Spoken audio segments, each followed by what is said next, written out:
विश्व वारकरी सेनेचे महाड तालुकाध्यक्ष माननीय हरिभक्त पारायण श्री श्याम महाराज मिरगळ हे नाव आज रायगड रत्नागिरी जिल्ह्यातील सर्व लहान थोरांना माहीत आहे। वयाच्या 12व्या वर्षापासून ते आतापर्यंत अखंड त्यांचा कीर्तन सेवेचा प्रवास आहे। कीर्तन माध्यमातून त्यांनी व्यसनमुक्ती व जनजागृती केली आहे। प्रेमळ व नम्र स्वभाव, साध्या सरळ बोलीभाषेत त्यांनी आपल्या कीर्तनवाणीतून लोकांजवळ एक नातं बनवलं आहे की श्याम महाराज हे आपले लाडके व हक्काचे कीर्तनकार आहेत।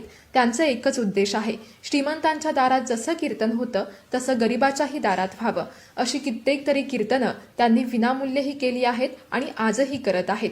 महिन्याला त्यांचे 30 ते 40 कीर्तन होतातच आणि म्हणूनच त्यांना विश्व वारकरी सेना महाड तालुकाध्यक्ष हे पद बहाल केलं आहे आणि त्यांचा हा निरंतर प्रवास आजही चालू आहे। आपल्या वडिलांचा हा वारसा पुढे त्यांचे सुपुत्र युवा कीर्तनकार हरिभक्त पारायण श्रावण महाराज मिरगळ हे चालवत आहेत। यांनी सुद्धा वयाच्या 16व्या वर्षी कीर्तन सेवेला सुरुवात केली। कमीत कमी वेळातच आपल्या गोडवाणीतून युवा पिढीला परमार्थाकडे वळायला भाग पाडले आहे। तोच नम्रपणा, तोच स्वभाव अगदी वडिलांसारखेच। लोकांना असं वाटतं की श्याम महाराज पुन्हा आपल्या तरुण वयात आले आहेत। श्रावण महाराज हे फक्त कीर्तनकार नसून एक आर्किटेक्चर ड्राफ्ट आहेत। शिवाय अभिनय क्षेत्रातही ते कार्यरत आहेत। हिंदी, मराठी चित्रपट आणि खूप साऱ्या मालिकांमध्ये त्यांनी काम केलं आहे।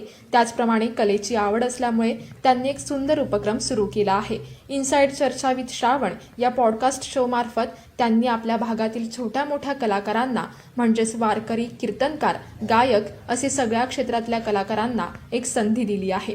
हे दोघे पिता-पुत्र आपल्या या सेवेतून हरिनामाचा घोष करत सगळ्यांच्या मनात एक छाप सोडली आहे।